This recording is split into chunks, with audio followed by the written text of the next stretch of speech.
côté de moi cette belle découverte que je rencontrais lors de la présentation de la conférence de presse programmation Théâtre du Chien qui fume en Avignon, rue des Teinturiers. Émilie Mouret, bonjour. Bonjour. Merci d'avoir répondu à mon invitation. Merci à vous. Vous êtes, comment pourrait-on dire, l'ambassadrice des Guetteurs du Ciel? Oui, à moitié, parce que Roberto est en train de faire les balances là, parce qu'on joue ce soir en concert, mais on va dire qu'on est les deux représentants du groupe, si on veut. Les cœurs du groupe. Ouais, c'est ça. Ouais. Les deux piliers. Alors, les Guetteurs du Ciel, c'est le nom de votre groupe.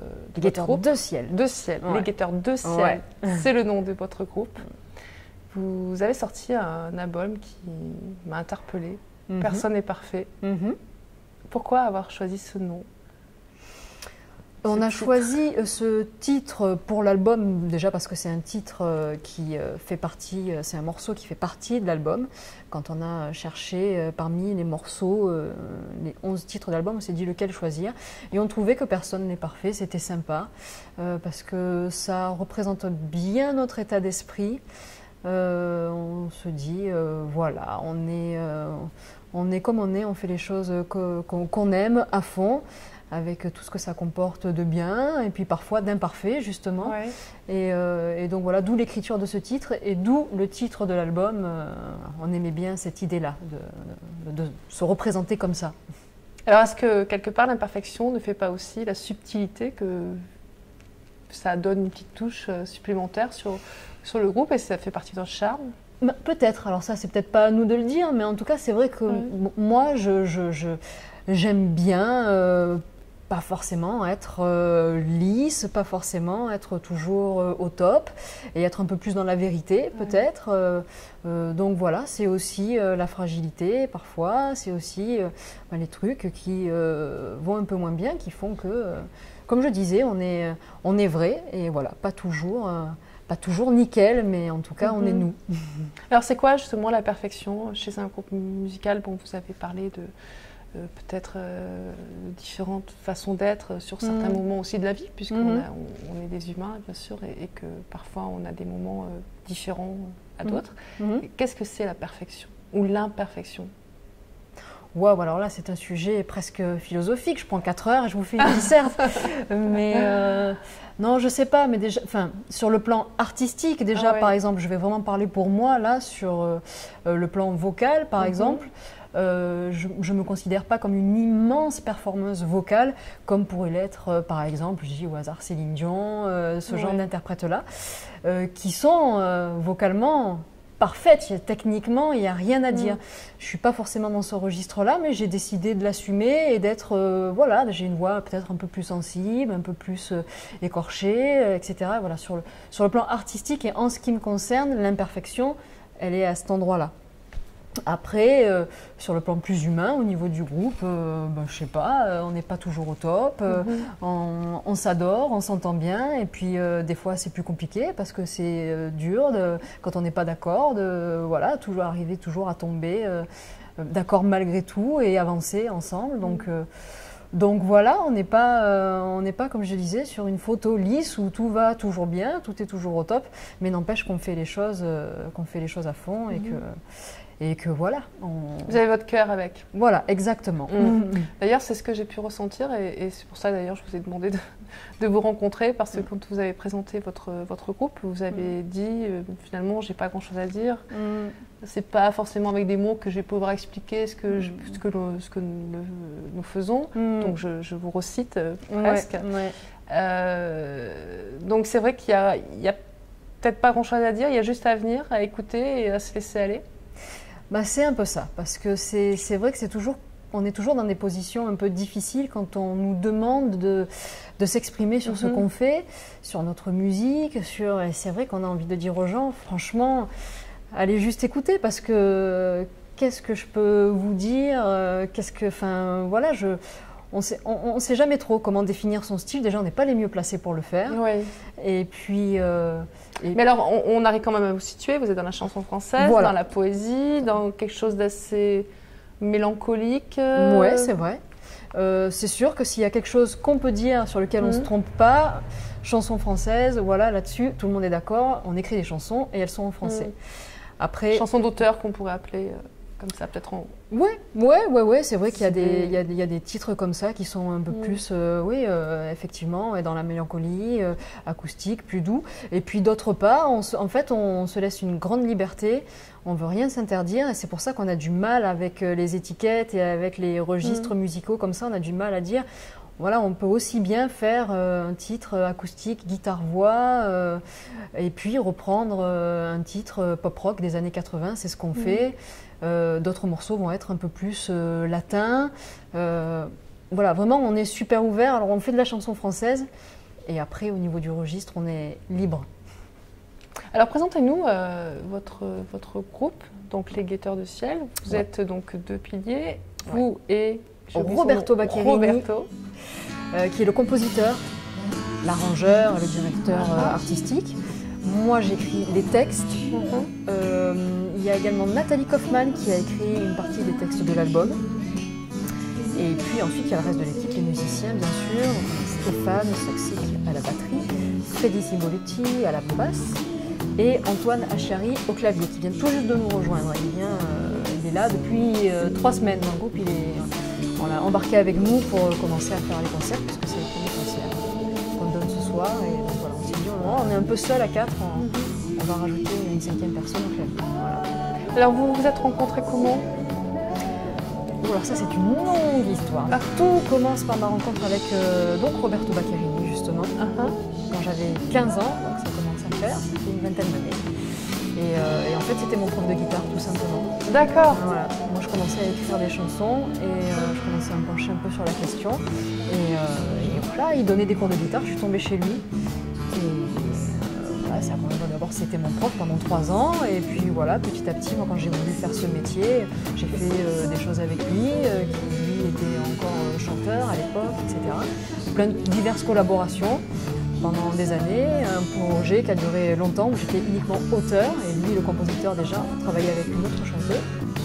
Ça a duré 7 ans, ça s'est arrêté il y a 2 ans et là on s'est dit, on avait des chansons dans le tiroir, on avait toujours envie d'écrire évidemment, mais on s'est dit bon ben on va monter ce nouveau projet avec les copains, toujours les mêmes, là, les musiciens, et puis ils m'ont mis au chant, parce que je chantais aussi, j'étais un peu frileuse, j'avais arrêté depuis quelques années, je me suis dit, ouais, moi, c'est plutôt l'écriture mon truc, voilà. Et en fait, dans l'équipe, ils m'ont dit, si, mais en fait, c'est cool avec toi au chant, on va le faire comme ça. Donc voilà. Et ça fait quoi d'avoir un groupe avec son professeur de guitare Ouais, c'est un peu étrange si j'y repense. Maintenant, je me suis quand même habituée.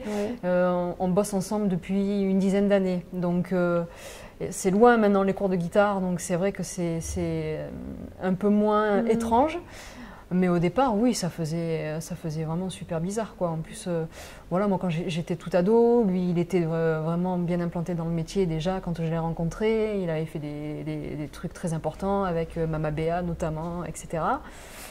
Et donc c'était voilà, assez impressionnant pour moi.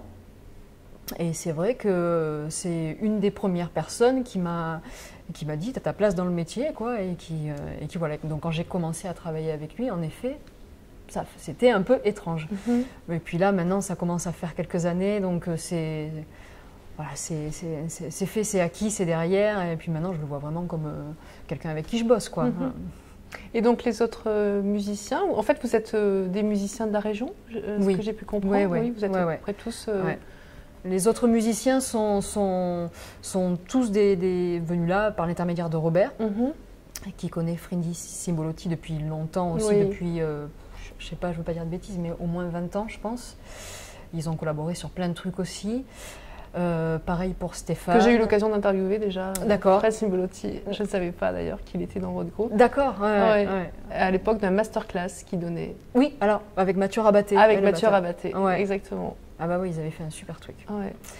Donc voilà, c'est par l'intermédiaire de Robert que les musiciens se sont greffés, à l'exception d'Antoine qui est au clavier, qui vient tout juste d'arriver, et lui c'est Stéphane, qui le batteur, qui l'a amené ici. Qu'est-ce que vous pourriez dire justement dans l'état d'esprit, mis à part que personne n'est parfait, dans l'état d'esprit de votre groupe, Émilie?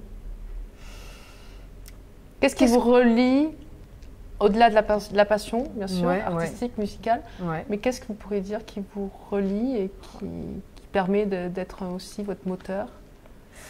Oh là là, c'est difficile. Ben, au-delà de la passion, c'est pour ça que je dis ça que c'est difficile, parce qu'évidemment c'est le premier truc qui me vient, ce qui nous relie c'est ça, c'est le plaisir de faire de la musique ensemble, d'écrire des chansons avec Robert. Je pense que c'est ça, parce que le métier est compliqué, de plus en plus, et c'est ce qui nous relie. Justement, il faut savoir s'accrocher, et pour s'accrocher, il faut aussi qu'il y ait une envergure, une fédération entre chacun des membres pour que ça continue. Alors justement, qu'est-ce que vous fédérez?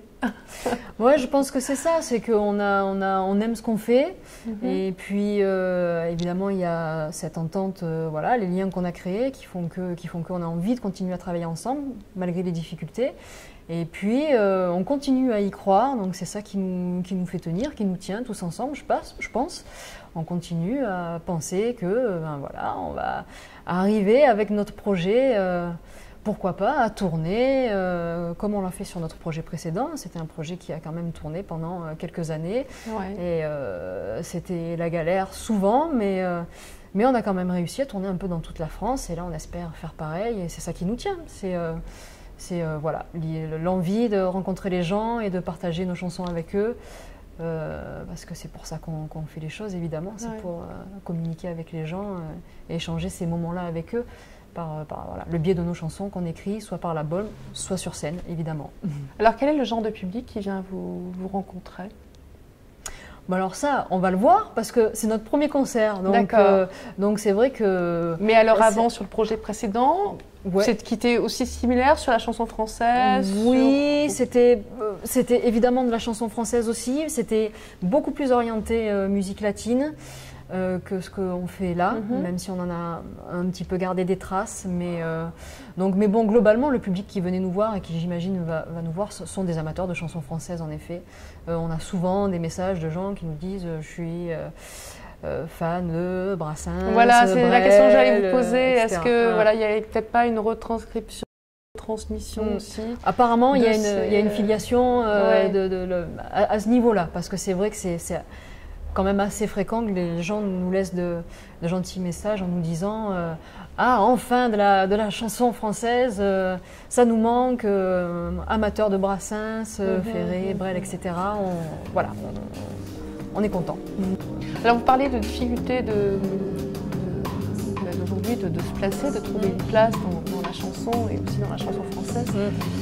Principalement peut-être, mais est-ce que justement cette faculté de communiquer via les réseaux sociaux permet d'ouvrir et peut-être de rendre accessible aussi plus facilement à une tranche d'âge beaucoup plus jeune? Oui, à une tranche d'âge beaucoup plus jeune, ça c'est sûr que c'est via les réseaux sociaux que ça va se passer, c'est sûr. Parce que ça passera pas par la radio, donc il nous reste le net. Et ça passera par nous aussi. Exactement, voilà, c'est exactement ça. Donc oui, évidemment, c'est le moyen qu'on a. Quand on est un groupe indépendant, il n'y a pas 36 000 façons de se faire voir et de se faire entendre. C'est les réseaux sociaux, Internet et les concerts. Donc voilà, c'est par là qu'on passe pour aller chercher les gens et voilà, essayer de les rencontrer. Vous n'avez pas seulement la casquette d'artiste, mais aussi différentes casquettes? Non, il faut tout faire. Il faut tout faire, il faut tout faire de A à Z. Alors je ne sais pas, s'occuper de la communication, s'occuper d'aller afficher quand on est en concert, s'occuper, il y a tellement de choses, de la conception de l'album par exemple quand on le fait fabriquer, s'occuper de tout. Donc voilà, et même sur le projet précédent, où je n'étais pas chanteuse, j'étais simplement auteur, du coup j'avais un peu plus de temps, je m'occupais de la diffusion, donc c'est moi qui m'occupais de trouver les concerts. Donc là vraiment, on a 10 casquettes chacun, c'est sûr, hein. C'est obligatoire. Merci beaucoup Émilie Mouret. Merci à vous. Merci.